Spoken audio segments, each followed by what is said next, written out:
Selamat pagi semuanya. Untuk hari ini kita akan belajar tentang sistem FI. Apa itu sih FI? FI itu adalah kepanjangan dari fuel injection.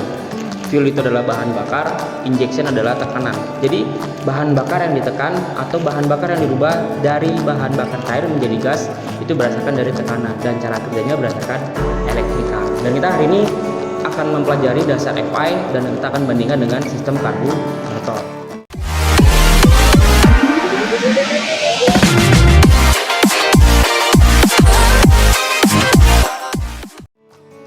Untuk yang pertama, perbedaan karburator sama sistem FI itu ada dari cara kerjanya. Kalau untuk karburator, untuk mengubah dari bahan bakar cair menjadi gas itu berdasarkan dari perbedaan tekanan. Dari mana? Tekanan dari ruang bakar dan tekanan dari udara luar. Sedangkan untuk FI atau fuel injection itu berdasarkan dari tekanan tinggi yang diatur oleh sistem elektrikal dari electronic control unit atau disebut dengan ECU. Secara perbandingan, keuntungannya apa kalau menggunakan FI? Menggunakan FI itu tidak perlu namanya penyetelan atau penyesuaian antara sepeda motor dengan lingkungan. Sedangkan untuk karburator, setiap lingkungan itu wajib disesuaikan setelan karburatornya atau kita bilang namanya setelan angin.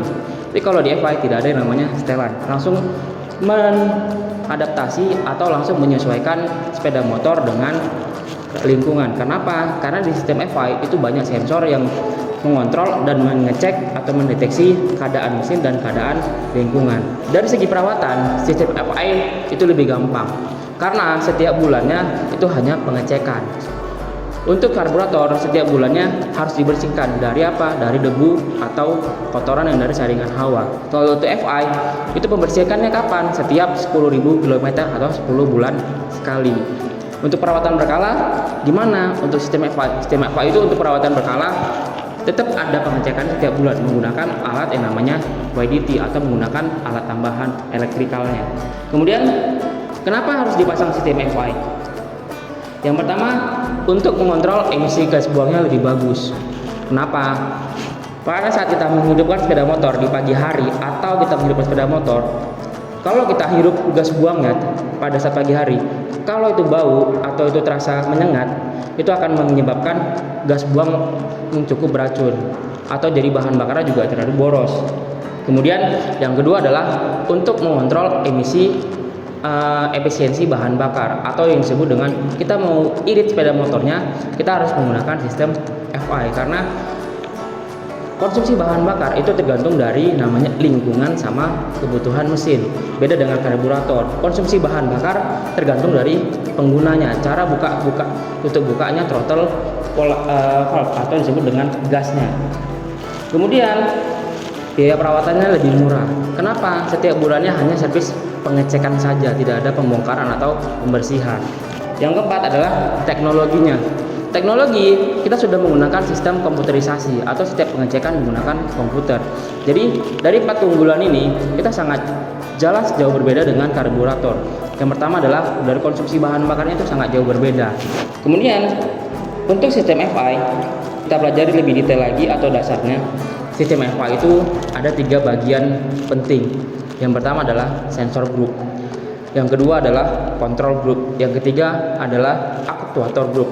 Fungsinya apa? Sensor group untuk mendeteksi, membaca, dan untuk mengecek kondisi mesin dan kondisi lingkungan. Untuk apa tujuannya? Tujuannya supaya konsumsi bahan bakar yang akan dipakai di mesin atau yang akan diperlukan itu sesuai dengan kebutuhan mesin dan lingkungan. Yang kedua adalah control group. Control group adalah membaca atau menerima informasi dari si sensor sesuai dengan keadaan lingkungan dan keadaan cuaca atau mesin. Jadi supaya bisa dapat lagi lebih detail konsumsi bahan bakar berapa yang diperlukan oleh mesin. Kemudian actuator group. Actuator group ini adalah komponen yang diperintahkan oleh ECU untuk mengeksekusi informasi-informasi yang dari sensor group kemudian diolah di control group langsung diperintahkan oleh ECU untuk ke aktuator. Supaya apa? Jadi lebih detail lagi cara kerjanya secara elektrikalnya. Di sensor group itu ada yang namanya sensor IAPS, sensor intake air pressure sensor. Kemudian ada IATS, intake air temperature sensor. Kemudian ada yang namanya crankshaft position sensor. Di mana masing-masing fungsi ini sensor ini fungsinya untuk mendeteksi kondisi mesin dan kondisi lingkungan. Kemudian ditambah lagi yang namanya coolant temperature sensor atau mendeteksi suhu panas mesin. Kemudian ada lagi yang namanya oksigen sensor yang fungsinya untuk apa? Untuk mendeteksi emisi gas buang yang setelah pembakaran yang akan keluar ke lingkungan, terjadi keborosan atau keiritan bahan bakar. Itu bahkan emisi gas buang itu dikontrol, jadi supaya tahu konsumsi bahan bakar sepeda motor injeksi ini irit atau boros. Kemudian control group itu ada cuma satu yang namanya ECU, Engine Control Unit atau Electrical Control Unit, untuk mengecek atau mengontrol semua sistem kinerjanya FI atau fuel injection. Ada yang aktuator, itu ada apa aja komponennya? Yang pertama adalah fast idle solenoid, kemudian ada idle speed control, ada namanya fuel pump, ada yang namanya injektor, dan ada yang namanya ignition coil. Di mana fungsi-fungsi dari bagian sensor group, actuator group, dan kemudian control group itu akan kita detailkan secara gamblang hari ini. Yang pertama dari TPS. TPS itu adalah throttle position sensor. Ini bagian dari sensor group. TPS itu fungsi untuk apa? Fungsi dari TPS adalah untuk mengontrol bukaan throttle gas atau yang namanya butterfly pada throttle body. Kemudian untuk apa fungsinya? Untuk mengetahui jumlah udara yang masuk, kemudian untuk mengukur sudut pengapian serta lama bukannya semprotan injektor. Tujuannya apa? Kita biar tahu kemauan mesin itu konsumsi bahan bakarnya mau irit atau boros. Jadi bukan hanya tergantung dari bukaan gas saja. Kemudian adalah yang namanya sensor IATS atau intake air temperature sensor. Fungsinya untuk apa? Intake air temperature sensor adalah mendeteksi suhu udara yang akan masuk ke mesin. Suhu udara dari mana? Dari namanya saringan hawa. Jadi suhu udara saja dikontrol atau dicek supaya apa? Konsumsi bahan bakar tadi bisa sesuai dengan kebutuhan mesin. Kemudian ada yang namanya IAPS, intake air pressure sensor. Sama juga letaknya ada di mana? Letaknya ada di throttle body. Fungsinya untuk apa? Untuk mengukur atau mendeteksi tekanan udara dari saringan hawa yang masuk ke mesin. Jadi aliran udara itu ada tekanannya. Pada saat langkah hisap, udara itu kan ada tekanannya di throttle body. Tekanan tadi dicek oleh namanya intake air pressure sensor. Tujuannya apa? Sama, untuk konsumsi bahan bakar.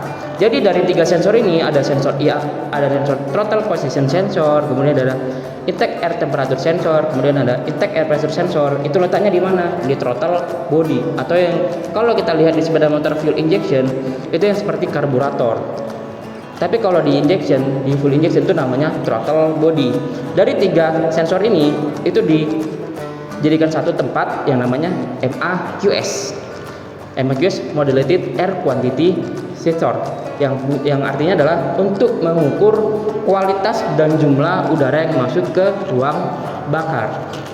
Control unit ya, atau ECU, Engine Control Unit. Tujuannya apa? Kalau di sepeda motor karburator, ECU ini yang kita sebut dengan CDI. Tapi beda dengan CDI-nya di karburator. CDI hanya untuk mengatur yang namanya sistem pengapian. Tapi kalau di FI untuk mengatur dan mengontrol semua kelistrikan pada sistem FI, termasuk dari konsumsi bahan bakar, durasi pengapian, kemudian sistem elektrikalnya semua diatur oleh ECU, Electric Control Unit. Makanya ECU ini sangat berperan penting untuk irit atau borosnya bahan bakar, stabil atau tidaknya konsumsi bahan bakar di sepeda motor injection. Ini teknologi yang mutakhir, itu yang namanya FI ya. Yang kemudian adalah di aktuator.